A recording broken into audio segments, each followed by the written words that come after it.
Bismillahirrahmanirrahim. Assalamualaikum warahmatullahi wabarakatuh. Halo anak-anak cerdas Indonesia. Bagaimana kabar kalian hari ini? Nah, semoga hari ini kita semua sehat walafiat dan ingat untuk terus melakukan protokol kesehatan dengan rajin mencuci tangan dengan air dan sabun, memakai masker dan menjaga jarak.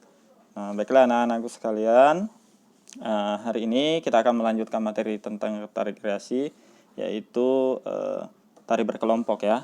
Nah, jadi pada materi-materi atau video sebelumnya, Pak Guru sudah menjelaskan video tentang tari tunggal, kemudian kemarin video sebelumnya itu tentang tari berpasangan. Nah, sekarang kita akan belajar mengenai tari berkelompok. Nah, ini tari kreasi ini sudah, ragam tarian juga sudah. Pak Guru ingatkan kembali bahwa tari kreasi adalah tari yang gerakannya merupakan perkembangan dari gerak tari tradisional. Oke, kita lanjut. Jenis tari kreasi ada kreasi daerah atau tradisional, ada modern dan kontemporer. Bentuk karya, nah ini dia, tari tunggal atau tari yang diperagakan oleh seorang penari, ini sudah. Kemudian tari berpasangan juga sudah. Nah, kita akan bahas di sini yaitu mengenai tari berkelompok, yaitu tari atau karya tari yang diperagakan oleh lebih dari 2 penari. Unsur-unsur tari ini sudah.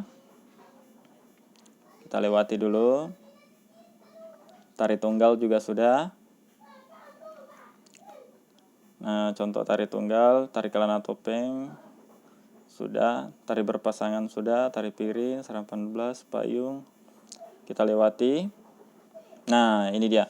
Sekarang kita akan membahas mengenai tari berkelompok. Di sini Pak Guru akan menunjukkan 4 contoh untuk tari berkelompok. Nah, yang pertama yaitu tari Bedaya Ketawang dari Surakarta.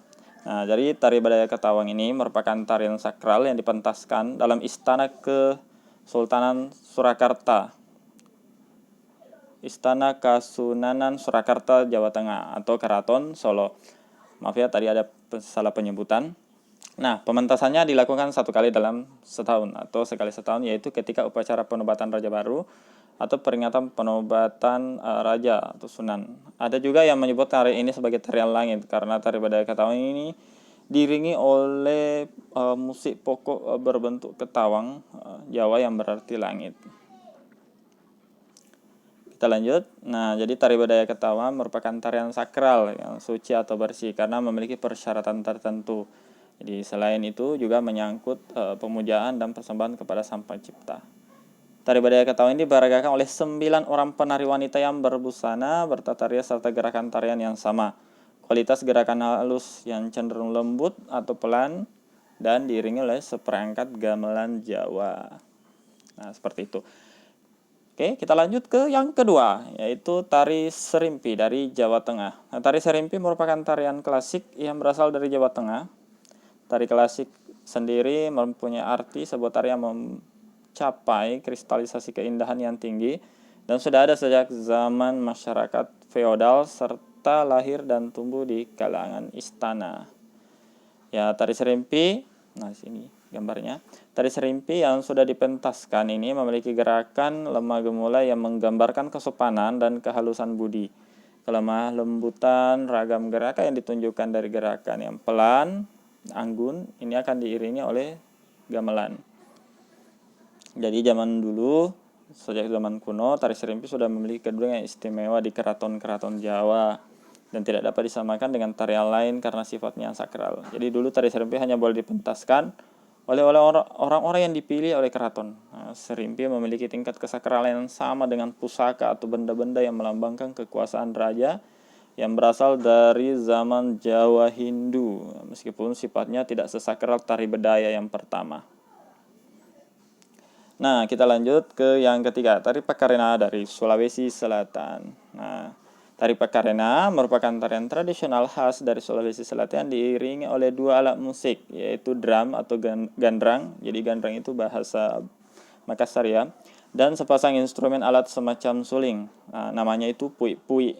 Nah, kemudian tari Pakarena yang selama ini dimainkan oleh maestro dari Pakarena Macupang, Macupon Dain Ranu almarhum, di Kabupaten Goa. Terdapat jenis tari Pakarena lain yang berasal dari Kabupaten Selayar, Kepulauan Selayar, yaitu tari Pakarena Gantarang. Alasannya kenapa? Karena tari Pakarena Gantarang ini berasal dari sebuah perkampungan yang merupakan pusat kerajaan di Pulau Selayar pada masa lalu, yaitu Gantaran Lalambata.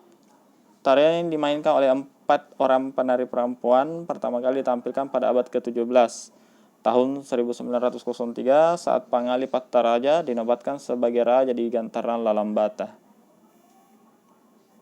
Kita lanjut yang terakhir, contoh yang terakhir yang keempat yaitu tari gantar dari Kalimantan Timur. Jadi menurut cerita, tari gantar ini ditari pada saat upacara adat tertentu. Ditarikan ya pada saat acara adat tertentu. Jadi terdapat versi cerita yang mengatakan bahwa tari gantar merupakan tarian dipentaskan saat upacara pesta tanam padi, di mana properti yang digunakan sebuah tongkat panjang yang kurang lebih panjangnya sekitar 60 cm yang ujungnya dihiasi oleh rumbai-rumbai. Nah, kenapa tongkatnya panjang? Nah, jadi tongkat ini sebenarnya digunakan oleh penari sebagai bentuk perwakilan dari fungsi untuk melubangi tanah. Jadi tongkatnya ditumbuk seperti kayak melubangi tanah ya, untuk menanam benih seperti itu. Nah, jadi benda yang dipilih adalah bambu yang pendek itu digunakan untuk menaburkan benih padi pada lubangnya. Jadi pola gerakan hentakan kaki yang menggambarkan cara menutup lubang pada tanah yang telah ditaburi benih padi. Nah, berdasarkan informasi ini, anak-anakku sekalian sudah memperoleh tentang contoh-contoh tarian yang ditarikan secara berkelompok.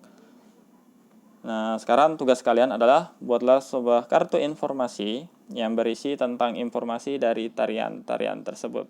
Jadi kalian menuliskan dalam semacam kotak-kotak begitu. Pada buku tema 8 itu terdapat pada halaman 69, ada 4 di situ. Silakan anak-anakku menuliskan informasi penting apa saja yang kalian dapatkan di keempat tari ini. Nah, seperti itu. Nah, baik, Pak Guru rasa cukup sekian. Tadi tugasnya sudah Pak Guru jelaskan.